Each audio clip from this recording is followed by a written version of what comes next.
Students, स्वागत है आपका अपने YouTube चैनल मैथ्स विक्ट्री पे।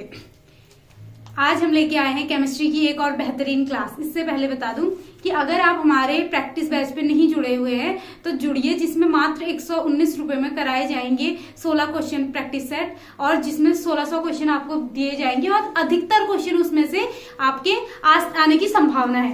तो आइए शुरू करते हैं। देखो, आज हम केमिस्ट्री में जो आज हमारा टॉपिक है वो क्या है? परमाणु संख्या। परमाणु क्या होता है हम पढ़ चुके थे इससे पहले, तो अब परमाणु संख्या के बारे में पढ़ते हैं। ठीक है, परमाणु संख्या जो इसमें लिखा हुआ है, इसको समझने से पहले मैं तुम्हें इधर पे एक एग्जाम्पल से समझा देती हूँ। ठीक है, एक एग्जाम्पल हमने लिया कि सपोज कोई एलिमेंट तुमने एक्स लिया, ठीक है, एक्स एलिमेंट लिया, तो इधर पे हमने उसके कहाँ पे नीचे, एक्स के नीचे पे हम क्या बोल सकते हैं कि इधर पे सबस्क्रिप्ट में हमने क्या लिखा, हमने लिखा इधर पे जेड, ठीक है, और इधर पे लिखा ए। देखो ये Z जो है ये इसकी क्या है, ये तुम्हारा एलिमेंट है। जैसे हमारे एलिमेंट्स की क्या होते हैं H, HE, ये हमारे क्या होते हैं, हम इनको डिनोट करते हैं ना, हाइड्रोजन को H से, हीलियम को HE से। तो वैसे ही X हमने सपोज कोई हमारा क्या है, कोई तत्व है, ठीक। तो Z जो है उसका क्या है, ये इसका एटॉमिक नंबर, या जिसको हम क्या बोल सकते हैं, परमाणु संख्या, atomic number. Z atomic number है, ठीक। और ये क्या है, A उसका क्या है, मास नंबर।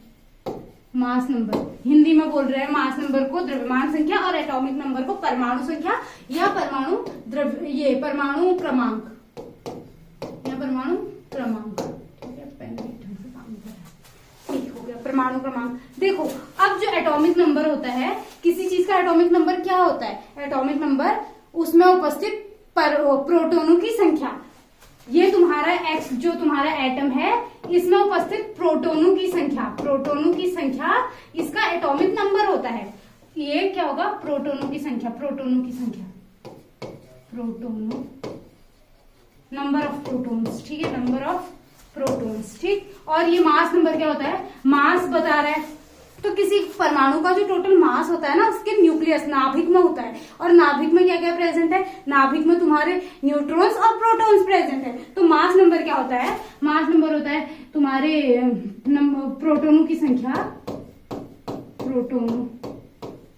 प्रोटॉनों की संख्या प्लस न्यूट्रॉनों की संख्या, ठीक है, न्यूट्रॉनों की संख्या प्लस न्यूट्रॉन्स भी लिख सकते हो, न्यूट्रॉनों की संख्या लिख सकते हो, ठीक है। और प्रोटॉनों की संख्या को हम क्या बोल रहे हैं, प्रोटॉनों की संख्या को हम एटॉमिक नंबर बोल रहे हैं। तो यहाँ से हम नंबर ऑफ न्यूट्रॉन्स भी निकाल सकते हैं। अगर किसी का हमको एटॉमिक नंबर पता है तो उधर से हम क्या भी निकाल सकते हैं, उसका नंबर ऑफ न्यूट्रॉन्स भी निकाल सकते हैं, ठीक है। यही चीज यहाँ पे लिखी हुई है कि the atomic number of an element is the number of protons, ठीक। तो एटॉमिक नंबर क्या होता है, बोल रहा है number of proton present in the atom, ठीक है। मतलब जिस एटम का अगर तुम एटॉमिक नंबर निकाल रहे हो, तो उसमें अगर तुम्हें पता है ना कि उसमें सपोज हाइड्रोजन है, तुम्हारे पास हाइड्रोजन है, हाइड्रोजन का परमाणु क्रमांक 1 होता है, तो इसका मतलब ये है कि उसमें प्रोटॉन भी कितने हैं, 1 प्रोटॉन है। और जितने प्रोटॉन होते हैं किसी तत्व में, उतने ही क्या होते हैं, इलेक्ट्रॉन्स भी होते हैं। तो number of protons is equal to number of electron is equal to atomic number, ठीक। तो हाइड्रोजन का अगर 1 परमाणु क्रमांक है तो उसमें नंबर ऑफ प्रोटॉन्स भी 1 है और नंबर ऑफ इलेक्ट्रॉन्स भी 1 है। इतनी बात समझ आई, यही बोल रहा है। फिर बोल रहा है it is denoted by symbol Z। देखो जो एटॉमिक नंबर है उसको हम Z से क्या करते हैं, बोल रहे हैं डिनोट करते हैं। और it and determines the identity of the element. Element की क्या बताता है, वो सारी चीजों के बारे में बता रहा है, आइडेंटिटी, पहचान निर्धारित कर रहा है। कौन, परमाणु संख्या, ठीक। यही एग्जांपल दिखा रखा है कि hydrogen has 1 proton, so its atomic number is 1। जैसे तुम्हारा कार्बन है, कार्बन में कितने प्रोटॉन्स होते हैं, 6, और कार्बन का एटॉमिक नंबर भी क्या होता है, 6, और कार्बन में इलेक्ट्रॉन्स भी कितने होते हैं, 6, ठीक। देन नेक्स्ट जो तुम्हारी चीज आती है इसके बाद, वो आती है तुम्हारी मास नंबर। अब एटॉमिक नंबर, मास नंबर हमने पढ़ा था। देखो मास नंबर क्या है, द्रव्यमान संख्या, या इसको क्या बोल सकते हैं, परमाणु द्रव्यमान भी बोलते हैं, ठीक है, परमाणु द्रव्यमान। दो चीजें होगी, बच्चे कंफ्यूज हो जाते हैं कि परमाणु द्रव्यमान क्या होता है, द्रव्यमान संख्या पढ़ा था हमने, सेम चीज है, ठीक। तो यही बोल रहा है, तो mass number of an atom is the total number of protons and neutrons. देखो द्रव्यमान बोल रहा है, अगर द्रव्यमान बोल रहा है तो ये याद रखो कि किसी भी जो तत्व एलिमेंट है तुम्हारा, सपोज एलिमेंट, उसका पूरा द्रव्यमान उसके कहाँ पे होता है, नाभिक में होता है, ठीक है, उसके नाभिक में होता है। और अगर पूरा द्रव्यमान नाभिक में है तो नाभिक में क्या क्या है तुम्हारा, प्रोटॉन और न्यूट्रॉन। तो द्रव्यमान संख्या अगर निकालनी है तो number of protons plus number of neutron, वो उसका क्या आ जाएगा, द्रव्यमान हो जाएगा। उसको द्रव्यमान संख्या बोल रहे हैं या परमाणु द्रव्यमान बोल सकते हो तुम, ठीक। फिर उसके बाद बोल रहे हैं nucleus and it denoted by A. इसको हम किससे कर रहे हैं, यही तो लिखा था ए, पर जो हमारा मास नंबर है उसको हम किससे कर रहे हैं, डिनोट, ए से डिनोट कर रहे हैं। यही लिख रखा है कि mass number is equals to number of protons plus number of neutrons. और अगर बाय चांस तुम्हें नंबर ऑफ न्यूट्रॉन्स पूछ रहे हो तो नंबर ऑफ न्यूट्रॉन्स क्या हो जाएंगे तुम्हारे, ये तुम्हारा हो जाएगा मास नंबर माइनस तुम्हारे प्रोटॉन्स, ठीक है। ये लिख रखा है कि कार्बन है 6 प्रोटॉन्स। अब देखो कार्बन के पास क्या होते हैं, 6 प्रोटॉन होते हैं। 6 प्रोटॉन है, इट मीन्स उसका परमाणु क्रमांक कितना है, 6 है। और इलेक्ट्रॉन्स भी कितने होंगे, 6 होंगे। और उसमें देखो 6 प्रोटॉन है और 6 उसमें क्या है, 6 न्यूट्रॉन्स भी है, तो उसका मास नंबर कितना हो जाएगा, 12 हो जाएगा। ऐसे ही तुम्हारा अगर किसका Na का देखो क्या होता है, Na सोडियम का देखो तो 11 Na23 लिखते हैं, ठीक है। तो इसका परमाणु की संख्या कितनी, प्रोटोनों की संख्या कितनी हो जाएगी, 11 प्रोटोन हो जाएंगे, ठीक है। और अगर तुम्हें नंबर ऑफ न्यूट्रॉन्स निकालने होंगे तो 23 माइनस 11 करोगे तो कितना आ जाएगा, 2 और इधर 1। तो इसमें 11 प्रोटॉन्स होते हैं, 12 न्यूट्रॉन्स होते हैं और 11 ही क्या होते हैं, इलेक्ट्रॉन्स होते हैं। और इसका एटॉमिक नंबर कितना होता है, 11 होता है। कितनी चीजें पता चल गई है कि तुम्हारे नंबर ऑफ प्रोटॉन से क्या क्या बात पता चल गई, जितने नंबर ऑफ प्रोटॉन होते हैं उतने ही नंबर ऑफ इलेक्ट्रॉन भी प्रेजेंट होते हैं, उतना ही उसका क्या होता है, एटॉमिक नंबर भी सेम होता है। और मास नंबर में से नंबर ऑफ प्रोटॉन माइनस करोगे तो नंबर ऑफ न्यूट्रॉन्स भी निकल जाएंगे। कितनी सारी चीजें एक ही तुम्हारी किससे, एक ही जानकारी से 3-4 चीजें तुम्हारी क्या होगी, कैलकुलेट होगी। अब उसके बाद जो नेक्स्ट टॉपिक आता है तुम्हारा वो क्या है, आइसोटोप्स, या हिंदी में जिसे बोलते हैं समस्थानिक। देखो स्थानिक, स्थान कौन बता रहा था, और देखो जो हमने अभी इससे पहले पढ़ा है उसमें एक चीज बताना भूल गई कि जो तुम्हारे एटॉमिक नंबर है ना, परमाणु संख्या है, परमाणु संख्या के आधार पर ही सारे तत्व पीरियोडिक टेबल में अलाइंड है, ठीक है। मतलब अगर जिसका परमाणु संख्या 1 है, मतलब जिसमें 1 प्रोटॉन है वो फर्स्ट में तुम्हारा रखा हुआ है हाइड्रोजन, फिर जिसमें 2 प्रोटॉन है वो सेकंड नंबर पे रखा हुआ है, जिसमें 3 प्रोटॉन्स है वो 3rd नंबर पे रखा हुआ है। ऐसे ही तो वही बोल रहा है, तो मतलब जो उसका परमाणु क्रमांक है वो उसके स्थान को क्या कर रहा है, डिफाइन कर रहा है, ठीक। तो अब तुम्हारा है समस्थानिक या आइसोटोप, ठीक। समस्थानिक में स्थान को पकड़ लो, ठीक, स्थान। देखो समस्थानिक से मतलब ये है कि पीरियोडिक टेबल में उनका स्थान क्या है, सेम है, स्थान सेम है। इट मींस समस्थानिक क्या होंगे, आइसोटोप्स क्या होंगे, सेम एटम के होंगे, मतलब एक एटम के अलग अलग, तुम्हारे किसके बारे में बोल रहा है, एक एटम के एक एलिमेंट के अलग अलग एटम होंगे ये, ठीक है। इतना बोल रहा है कि isotopes are the atoms of the same element, same element के क्या होंगे, एटम होंगे। अब अगर इसका एग्जांपल मैं तुम्हें बताऊं कि हाइड्रोजन है, हाइड्रोजन में कितने परमाणु होते हैं, 1, ठीक है, 1। हाइड्रोजन के क्या ले लिए हमने, 3, हाइड्रोजन के हमने 3 एटम ले लिए, ठीक है, 1, 2 और 3। देखो इसमें क्या है, इसमें तुम्हारा एटॉमिक नंबर क्या है, सेम है, मतलब ये इनका जो स्थान होगा पीरियोडिक टेबल में सेम होगा। अब देखो इसमें तुम्हारा क्या है, इसमें मास नंबर 1 है, इसमें मास नंबर 2 है और इसमें मास नंबर 3 है। इट मीन्स इसमें तुम्हारा प्रोटॉन क्या है, 1 है, और न्यूट्रॉन कितना है तुम्हारा, न्यूट्रॉन 0 आ गया। और इसमें क्या है, इसमें 1 प्रोटॉन है और न्यूट्रॉन कितना है, 1 न्यूट्रॉन भी है। और इसमें कितना है, इसमें 1 प्रोटॉन है और न्यूट्रॉन 2 है। ये नंबर ऑफ न्यूट्रॉन्स आए, ये प्रोटॉन्स आए, ये नंबर ऑफ प्रोटॉन्स आए और ये न्यूट्रॉन्स आए। और ये तुम्हारा इधर पे क्या है, नंबर ऑफ, इधर पे प्रोटॉन्स कर सकते हो और ये न्यूट्रॉन्स आए, ठीक है, ठीक। तो यही बोल रहा है कि isotopes are the atom of the same element that have the same atomic number. Atomic number क्या होता है, सेम होता है, but different mass numbers, different mass number है बोल रहे हैं। सेम हमने देखा, डिफरेंट क्या है, मास नंबर होता है। अब मास नंबर सेम कैसे होता है, एटॉमिक नंबर सेम है, it means number of proton तीनों में क्या है, सेम है, बट क्या है, मास नंबर अगर डिफरेंट है, it means this happens because they have the same number of protons but different number of neutrons. ये देखो न्यूट्रॉन्स का नंबर क्या होता है बोल रहा है, अलग अलग होता है बोल रहा है, ठीक है। अब इसके की पॉइंट्स लिखे हुए हैं कि सेम एटॉमिक नंबर सेम है, सेम एटॉमिक नंबर है, तो यहाँ से ये बात पता चलेगी कि प्रोटॉन सेम है। फिर बोल रहा है डिफरेंट मास नंबर, और मास नंबर अलग अलग है तो नंबर ऑफ न्यूट्रॉन्स क्या हो जाएंगे, अलग अलग हो जाएंगे। Chemical properties are generally same, but जो उनकी केमिकल प्रॉपर्टीज होंगी वो क्या होंगी, सेम होंगी बोल रहा है। इसमें भी बड़ी सारी चीजें लिखी हुई हैं। देन तुम्हारा लिखा हुआ है, ये तुम्हारा एग्जाम्पल दिया हुआ है जो बहुत बार पूछा जाता है तुम्हारा, कि हाइड्रोजन के जो तुम्हारे आइसोटोप हैं कौन कौन से हैं। यहाँ सपोज तुम्हें एक क्वेश्चन दे दिया जाएगा, उसमें तुम्हारे 4 ऑप्शंस दे दिए जाएंगे, उनमें से पूछेगा कि कौन सा हाइड्रोजन का क्या है, एक आइसोटोप है। तो हाइड्रोजन के 3 आइसोटोप्स कौन कौन से हैं, प्रोटियम, ड्यूटेरियम और टाइट्रियम। प्रोटियम में क्या होता है, 1 प्रोटॉन होता है और 0 न्यूट्रॉन होता है। ड्यूटेरियम में 1 प्रोटॉन 1 न्यूट्रॉन, और तुम्हारा टाइट्रियम में क्या होता है, 1 प्रोटॉन एंड 2 न्यूट्रॉन। यहां से तुम ऐसे करके इसको लिख सकते हो, 1H1 1H2 और 1H3। ये इसका मास नंबर है, और ये इसका क्या है, एटॉमिक नंबर। ये है एटॉमिक नंबर, एटॉमिक नंबर है, और ये है मास नंबर। ठीक है, मास नंबर। ठीक हो गया। क्या क्या है, प्रोटियम, ड्यूटेरियम और टाइटेरियम। ठीक है, नेक्स्ट चीज जो आती है वो क्या आती है तुम्हारी, आइसोबार्स। वो तुम्हारा समस्थानिक था, स्थान सेम था, ठीक है, बस भार अलग अलग था। इसमें क्या आएगा, ये तुम्हारे इसको बोलते हैं समभारिक, समभारिक।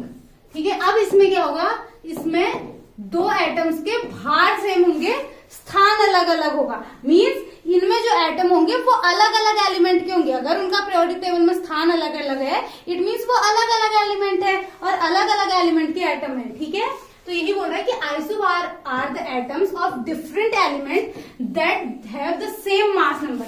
देखो, अब भार सेम है, इट मींस इनका मास नंबर क्या होगा, मास नंबर सेम होगा। यहाँ पे एग्जाम्पल दिए हुए हैं, रुको इसमें प्रॉब्लम 40। ठीक है, फिर बोल रहा है कि atomic number, different atomic number होता है, एटॉमिक जो मास नंबर होता है वो क्या होता है, सेम होता है। This means they have the same total number of protons. मतलब टोटल नंबर ऑफ प्रोटॉन्स और न्यूट्रॉन्स जो है उनके क्या होंगे, सेम होंगे। मास नंबर अगर सेम है तो नंबर ऑफ प्रोटॉन्स और न्यूट्रॉन्स का जो एडिशन आएगा ना, जो सम आएगा वो सेम होगा, but belong to different elements. पर वो उनका जो, ये समझ लो कि इसमें क्या है, तुम्हारा नंबर ऑफ प्रोटॉन्स अलग अलग है। ठीक है, नंबर ऑफ प्रोटॉन्स अलग अलग है, और एडिशन प्रोटॉन्स का और न्यूट्रॉन्स का जो तुम्हारा सम आ रहा है वो सेम है। यहाँ पे अगर देखें तो तुम्हारा 18 AR 40 लिख रखा है। ठीक है, और दूसरा लिख रखा है 19 पोटेशियम 40। देखो, इसमें क्या है, जो हमारा मास नंबर है दोनों में कितना है, 40 है, बट जो हमारा क्या है, एटॉमिक नंबर है वो क्या है, अलग अलग है। मतलब प्रोटॉन्स, इसमें 18 प्रोटॉन्स है और इसमें कितने हैं, 19 प्रोटॉन्स है। और बट जो हमारा मास नंबर क्या है, मास नंबर सेम है। इट मीन्स जो तुम्हारा addition of protons and neutrons आएगा वो सेम आएगा। अब इधर पे न्यूट्रॉन्स अगर देखोगे कितने हैं, तो 40 माइनस 18 करोगे तो नंबर ऑफ क्या आ जाएगा तुम्हारा, इधर 2 आ जाएगा और इधर कितना आ जाएगा 1। इसमें 18 क्या है, 18 प्रोटॉन्स है, और 12 तुम्हारे पास क्या है, 12 तुम्हारे पास न्यूट्रॉन आ गए। और इसमें देखोगे, इसमें कितना आएगा, इसमें 40 माइनस 19 करोगे तो तुम्हारे पास कितना आएगा, 11 आ जाएगा।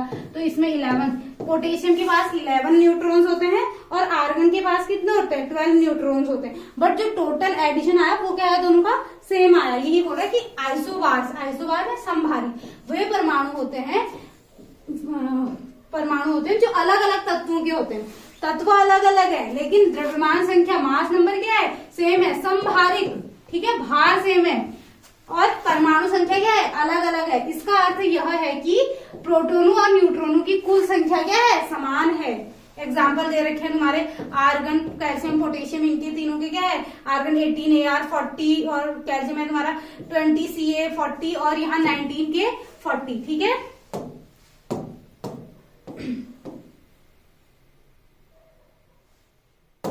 उसके बाद जो तुम्हारे उसमें दिया गया था, ये तुम्हारा लॉ ऑफ कांस्टेंट प्रोपोर्शंस। ठीक है, एक नियम दिया हुआ है कि नियत अनुपात का नियम। ठीक है, नियत अनुपात का नियम। अब क्या होता है नियत अनुपात का नियम, देखो नियत अनुपात, इसके बारे में थोड़ा इधर पढ़ ले पहले कि क्या लिखा है। The law of constant proportion states that chemical compound always contains the same element in the same proportion by mass regardless its source और मेथड और preparation. This law was given by Joseph Louis Proust in कितने में, 1799। ठीक है, देखो ये basically जो नियत अनुपात का नियम है, या इसको स्थिर अनुपात का नियम भी बोलते हैं। स्थिर अनुपात का नियम। देखो स्थिर अनुपात का नियम, अब इसका क्या मतलब है मैं तुम्हें ऐसे समझा दूं क्या होता है। देखो वाटर पानी है तुम्हारा, पानी तुम चाहे पूल से लो या तुम कहाँ धारे से लो या कहीं से भी पानी लो, नल से लो, बारिश का पानी लो, कहीं से भी पानी लो, फॉर्मूला सबका क्या होता है H2O होता है। H2O ही होता है, चाहे तुमने कहीं से भी पानी लिया H2O ही होता है। और क्या बोल रहा है कि क्या होता है इनका जो element same property of mass. देखो हमेशा तुम क्या होगा 2H लोगे और एक ऑक्सीजन लोगे, ये हमेशा 2H ही होंगे और एक क्या होगा तुम्हारा ऑक्सीजन ही होगा। और इसका जो मॉलिक्यूलर मास होगा वो क्या होगा ऑलवेज 18 होगा। 2 हाइड्रोजन का प्लस 16 ऑक्सीजन का 18 ही होगा हमेशा। कभी ऐसा नहीं होगा कि तुम्हारा कि क्या हो गया एक ज्यादा हो गया एक कम हो गया, ठीक है। हमेशा तुम्हारा जो अनुपात होगा इसके इन दोनों के भारों का अनुपात 1:8 या 2 कितना होगा 16 होगा, ठीक है। 2:16 या 1:8 ही होगा हमेशा, चाहे तुम कहीं से भी वाटर लो। यही तुम्हारा यही जो तुम्हारा स्थिर अनुपात का नियम है यही चीजें बता रहा है कि नियत अनुपात का नियम यह कहता है कि किसी रासायनिक यौगिक, ठीक है, रासायनिक यौगिक क्या होता है बताया था मैं, तत्वों का द्रव्यमान अनुपात हमेशा क्या होता है निश्चित होता है। मतलब तत्वों का जो वेट है, द्रव्यमान की बात करिए, मास है, मास का अनुपात क्या होता है सेम। मतलब अगर 2 हाइड्रोजन लिए हैं एक ऑक्सीजन लिया है, हाइड्रोजन का वेट तुम्हारा एक हाइड्रोजन का 1 होता है, 2 हाइड्रोजन है तो 2 हो जाएगा, 2 × 1 हो जाएगा। और तुम्हारा ऑक्सीजन का कितना है, ऑक्सीजन का एक हाइड्रोजन का तुम्हारा 1 होता है तो 2 हाइड्रोजन है 2 हो जाएगा, ठीक है, 2 हो जाएगा। और एक ऑक्सीजन का तुम्हारा कितना होता है 16, ऑक्सीजन एक ही है तो 16 हो गया। तो इन दोनों का जो मास है, मास का अनुपात क्या है 2:16 आया। या तुम इसको इजी वे में क्या लिख सकते हो सिंपलेस्ट फॉर्म में 1:8 लिख सकते हो। तो ये हमेशा चाहे तुम कहीं से भी वाटर लो सेम रहेगा बोल रहा है, ठीक। अभी तो समझ आ ही गई होगी।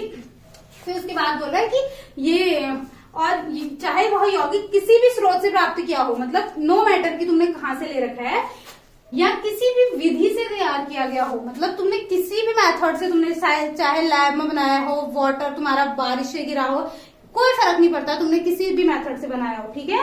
तो बोला यह नियम जोसेफ लुई प्राउस्ट ने 1799 में दिया था, ठीक है। इसके कुछ की पॉइंट्स दिए हुए हैं। किसी भी रासायनिक यौगिक में तत्वों का द्रव्यमान हमेशा स्थिर रहता है, द्रव्यमान अनुपात क्या रहता है हमेशा स्थिर रहता है, वही सेम चीज लिखी हुई है। यौगिक के स्रोत या निर्माण की प्रक्रिया पर यह अनुपात निर्भर नहीं करता, मतलब तुमने कहाँ से लिया है या किस प्रोसेस से बनाया है उस पर मैटर नहीं करता है बोले। सॉरी कि जल H2O में हाइड्रोजन और ऑक्सीजन का द्रव्यमान अनुपात हमेशा 2:16 या 1:8 ही रहता है, ठीक है। यही सेम चीजें इंग्लिश में लिखी है, वही चीजें नीचे हिंदी में लिखी हुई है। इसका एग्जाम्पल एक और दिया हुआ है कि example in carbon dioxide CO2 तुमने लिया, ठीक है। कार्बन और ऑक्सीजन का रेशियो देखो, कार्बन कितना है, कार्बन का जो वेट होता है वो कितना होता है 12 होता है। इसमें 6 क्या होता है 6 प्रोटॉन्स होते हैं प्लस 6 क्या होता है न्यूट्रॉन्स होता है। तो इसका मास नंबर कितना है 12 है, ठीक है। तो कार्बन का मास नंबर आया 12, मतलब कार्बन का मास कितना है, द्रव्यमान कितना है 12 है, और ऑक्सीजन का कितना है बोल रहा है 32 है। तो इसका जो अगर सिंपल करेंगे तो 3:8 आ गया, 3:8 आ गया। तो ये क्या होता है बोल रहा है, ये हमेशा कार्बन डाइऑक्साइड तुमने कैसे ही लो, चाहे तुम लकड़ी को जला के कार्बन डाइऑक्साइड निकाल रहे हो, चाहे तुम किसी पेट्रोलियम को जला के पेट्रोल को जला के कार्बन डाइऑक्साइड निकाल रहे हो, कागज को जला के कार्बन डाइऑक्साइड निकाल रहे हो, किसी को भी जला के अगर कार्बन डाइऑक्साइड निकाल रहे हो तो उसका जो मास का रेशियो है कार्बन और ऑक्सीजन का वो हमेशा 12:32 या तुम्हारा 3:8 ही रहेगा, ठीक है। ये बोल रहा है no matter where the carbon dioxide comes from natural और मैन मेड, मतलब चाहे वो नेचुरली अकर हो रही है या फिर मैन मेड सोर्स से बन रही है, कोई फर्क नहीं पड़ता। This ratio always stage the same, जो रेशियो है वो हमेशा क्या रहेगा बोल रहा है सेम रहेगा बोल रहा है, ठीक है। यह अनुपात हमेशा क्या रहेगा सेम रहेगा।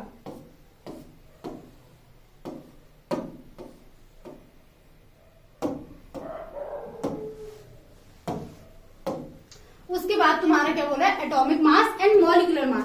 अभी तक हमने एटॉमिक नंबर और मास नंबर पढ़ा था, अब हमारा क्या है एटॉमिक मास और मॉलिक्यूलर मास। अभी जो हमने उसमें पढ़ा था ना कि मास सेम रहता है, वो सारी चीजें इधर पे आएंगी। देखो अब एटॉमिक मास क्या होता है, एटॉमिक मास मतलब एटम के बारे में बात चल रही है, तो एटम का मास मतलब जो हमारे पीरियोडिक टेबल में जो हमारे क्या है एलिमेंट्स हैं, एलिमेंट्स किससे बने हैं, एटम से मिलके बने हैं। तो एक एटम के मास के बारे में बात कर रहा है कि क्या होता है, वही कि atomic mass is the mass of single atom. एक एटम के मास को हम क्या बोलेंगे, एटॉमिक मास बोलेंगे। ऑफ एन एलिमेंट मतलब किसी भी एलिमेंट के एक एटम के मास को हम क्या बोलेंगे, एटॉमिक मास बोलेंगे। It is usually expressed in the atomic mass unit. इसको हम एक्सप्रेस किसमें करते बोल रहा है, एएमयू, जिसकी फुल फॉर्म क्या है, एटॉमिक मास यूनिट है, और यूनिफाइड एटॉमिक मास यूनिट। या तो हम यू में या तो हम किसमें, एएमयू में क्या करते बोल रहा है, डिफाइन करते बोल रहा है। One atomic mass unit is defined as 1/12 of the mass of carbon 12 atom. मतलब किसी कार्बन, अगर हम कार्बन 12 लेते हैं तो उसके 1/12वें भार के बराबर तुम्हारा क्या है, एक एएमयू है, ठीक है। One atomic mass unit is defined as the 1/12 of the mass of carbon 12 atom. यही हिंदी में लिखा है, जो कार्बन 12 के परमाणु के द्रव्यमान के 12वां भाग होता है। मतलब एक एएमयू क्या हो गया तुम्हारा, एक एएमयू हो गया तुम्हारा कि 1/12 ऑफ किसका, कार्बन 12 का। कार्बन 12 का जो वेट है उसके 1/12 भाग के बराबर एक एएमयू होता है तुम्हारा, यही बोल रहा है, ठीक है। और क्या पता चल गया, एटॉमिक मास क्या होता है, किसी एलिमेंट के या किसी तुम्हारे तत्व के एक एटम का जो द्रव्यमान होता है उसको हम क्या बोलते हैं, परमाणु द्रव्यमान बोल रहे हैं, ठीक है। और उसको हम एएमयू या यू में क्या कर रहे हैं, डिफाइन कर रहे हैं, ठीक। और जो एक एएमयू है वो किसके बराबर है, कार्बन 12 के 1/12, जो 1/12 पार्ट है उसके बराबर है बोल रहा है, ठीक है। फिर उसके लिए क्या, फिर उसके बाद क्या लिखे, की पॉइंट्स दे रखे हैं इसके कुछ